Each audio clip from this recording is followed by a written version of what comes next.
2.5 windy lines, इसका अर्थ होता है पवन रेखाएं। This is a collection of quotation from famous authors on the subject of wind. इसके अंतर्गत यह हवा के विषय पर प्रसिद्ध लेखकों के उद्धरणों का एक संग्रह है। With the help of the internet and your teachers you can make similar collections of famous or memorable lines on different topics such as rain, rainbow, the moon, the sun, morning, night, home, school, etc.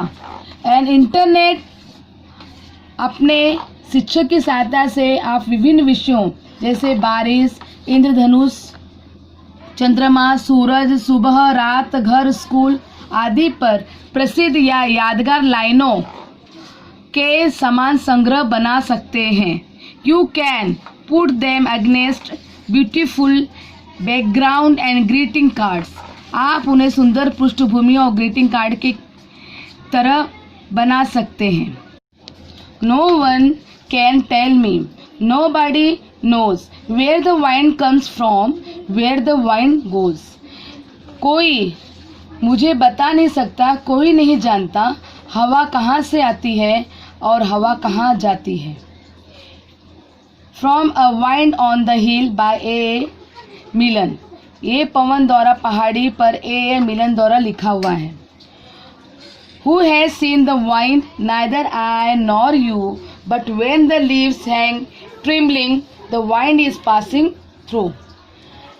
हवा को किसने देखा है, ना तो मैं और ना आप, लेकिन जब पत्ते कांपने लगते हैं तब हवा से लगता है कि हवा गुजर रही है। Who has seen the wind, neither you nor I, but when the trees bow down their heads, the wind is passing by. हवा को किसने देखा है, न तो आप और ना ही मैं, लेकिन जब पेड़ अपना सिर झुकाते हैं तब लगता है कि हवा पास से गुजर रही है। Christina Rossetti. Rise brothers, rise the awakening skies, pray to the morning light. उदय भाइयों, उदय, जागता हुआ आसमान, सुबह की रोशनी के लिए। The wind lies asleep in the arm of the dawn, like a child not that has cried all night. प्रार्थना करें, हवा सुबह की तरह सोए हुए बच्चे की बाहों में सो जाती है। From the Coromandel fishers by Sarojini Naidu. Sarojini Naidu की द कोरोमंडल फीसर से। You throw the sand against the wind and the wind blows it back again. आप हवा के खिलाफ रेत फेंकते हैं और हवा उसे फिर से वापस उड़ा देती है। William black. Oh, you that are so strong and cold, oh blower, are you young or old? Are you a beast of field and tree, or just a stronger child than me? ओ तुम जो इतने मजबूत और ठंडे हो, ओ धोखने, क्या तुम युवा हो या बूढ़े हो? क्या आप खेत और पेड़ के जानवर हो या मुझसे ज़्यादा मजबूत बच्चे हो? Wind a blowing all day long, wind that sings so loud a song. हे पवन, दिन भर उड़ती उड़ती हुई, हे पवन इतने जोर से गीत गाती। From the wind by R.L. Stevenson द्वारा। O wind, if winter comes, can spring be far behind. क्या हे पवन, अगर सर्दी आ जाए क्या वसंत बहुत पीछे रह सकता है? P.B. Shelley. Great scientists have a questioning mind. Great scientific minds are restless with question. They keep asking, why does this happen? Can I make it better? Or what more can this do? जो महान वैज्ञानिक की जो मस्तिष्क होते हैं वो प्रश्नों से भरे हुए होते हैं। वे सोचते रहते हैं कि ऐसा क्यों होता है, इसमें संशोधन कर सकते हैं क्या, इसमें कोई नई प्रगति कर सकते हैं, इसमें नई खोज कर सकते हैं क्या, अथवा इसके आधार पर और अधिक क्या किया जा सकता है। Can I make it better, इसमें और कुछ हम कर सकते हैं क्या। What more can this do, और हम उसमें और कुछ चेंजेस ला सकते हैं क्या, उसमें और भी कुछ तरक्की कर सकते हैं क्या। तो इस तरह के क्वेश्चन जो है वो वैज्ञानिकों के ही मन में आते हैं, जो महान वैज्ञानिक होते हैं ना, उनके ही मन में, उनके दिमाग में, उनके मस्तिष्क में इस तरह के प्रश्नों के बहुत सारे प्रश्नावली चलती रहती है कि ये क्या है, इसमें इसमें इतने परिवर्तन क्यों है, क्या इसमें हम कुछ चेंजेस कर सकते हैं, इसमें और सुधार ला सकते हैं, या उससे और भी बेहतर कुछ हम कर सकते हैं। Let us study the life of a great scientist who lived in the same era has in instant but about 5000 kilometres east of Germany in India. यहाँ पर हम एक महान वैज्ञानिक के जीवन का अध्ययन करेंगे जो आइंस्टाइन के काल में हुए थे, पर वे पूर्व जर्मनी 5000 किलोमीटर दूर भारत में रहते थे। Born in Tiruchirappalli in southern India in the year 1888। इनका जो जन्म है वो दक्षिण भारत के 1888 में तिरुचिरापल्ली में जन्मे रामन का भारत के अत्यंत महान वैज्ञानिकों में नाम है। Raman grew up to be one of the greatest scientist in India, जो भारत के विशेष रूप से महान वैज्ञानिकों के रूप में जाने जाते हैं। He was a bright student right from the start and was deeply interested in optical science and acoustics।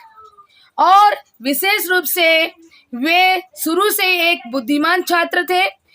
दृक विज्ञान और श्रवण विज्ञान में उनकी गहरी रुचि थी। They became interested for their science, not to be their arts। उनको विज्ञान रूप में दृक मतलब दिखने वाला और सुनने वाले जो साधन होते हैं, वैज्ञानिक जो साधन होते हैं, उनमें उन्हें विशेष रुचि थी। The bright student right from the start and was deeply interested in optical science and acoustics। This is what perhaps led him to discover that the mridang and the tabla produced more melodious sounds than any other Persian instruments। जो संगीत के जो विशेष रूप से जो उन्होंने खोज की, शायद इसीलिए उन्होंने ये खोज की कि अब भी किसी भी तालवाद्य की अपेक्षा मृदंग और तबला अधिक कर्णप्रिय साधन है, ध्वनि का निर्माण करते हैं, और ये संगीत से भरे हुए साधन है जो कानों को बहुत ही सुखद अनुभव प्रदान करते हैं। He kept seeking knowledge about everything around। उन्होंने बहुत सारी जानकारी जो है आसपास से उन्होंने एकत्रित की। He became a scholar in sound and sound related physics। और उन्होंने विशेष रूप से बहुत सारी जानकारियों में he was fascinated by colorful things, be it a flowers, butterfly or gem। He kept seeking knowledge about everything around him। और इन्होंने रंग बिरंगी वस्तुओं के प्रति उनका आकर्षण था, चाहे वो फूल हो या तितली हो या रत्न हो।